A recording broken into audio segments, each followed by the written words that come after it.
સુરત વિસ્તારના પશુપાલકો માટે ખુશીના સમાચાર। સુરત અને તાપી જિલ્લાના પશુપાલકો માટે ખુશખબર। પશુપાલકો માટે કિલો ફેટે દૂધના ભાવમાં વધારો કરાયો। ગાયના દૂધના ભાવમાં કિલો ફેટે ₹20નો વધારો કરાયો।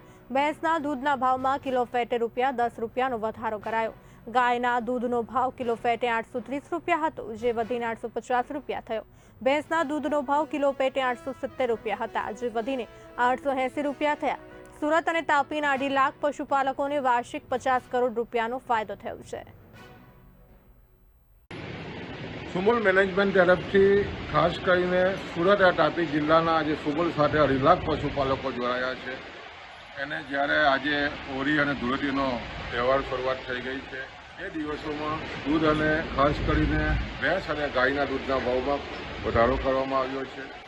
વાત કરીએ ગાયના દૂધની તો જે ₹830 કિલો ફેટે હતા, એમાં ₹20 વધારીને ₹850 કરવામાં આવ્યા છે। એ જ રીતે ભેંસના દૂધમાં પણ જે રીતે ₹870 હતા, એ વધારીને ₹10 વધારીને ₹880 કરવામાં આવ્યા છે।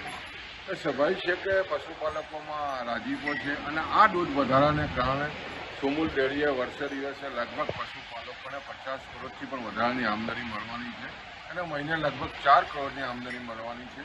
જે રીતે આ વર્ષે માવઠાઓ થયા અને ખાસ કરીને ઘાસચારો ખૂબ જ મોંઘો થયો છે, ઉત્પાદન ખર્ચો જે દૂધનો વધ્યો છે, એવા સમયે જે આ દૂધનો વધારો છે, ભાવનો વધારો છે, એને કારણે પશુપાલકોમાં ખૂબ જ રાજીપો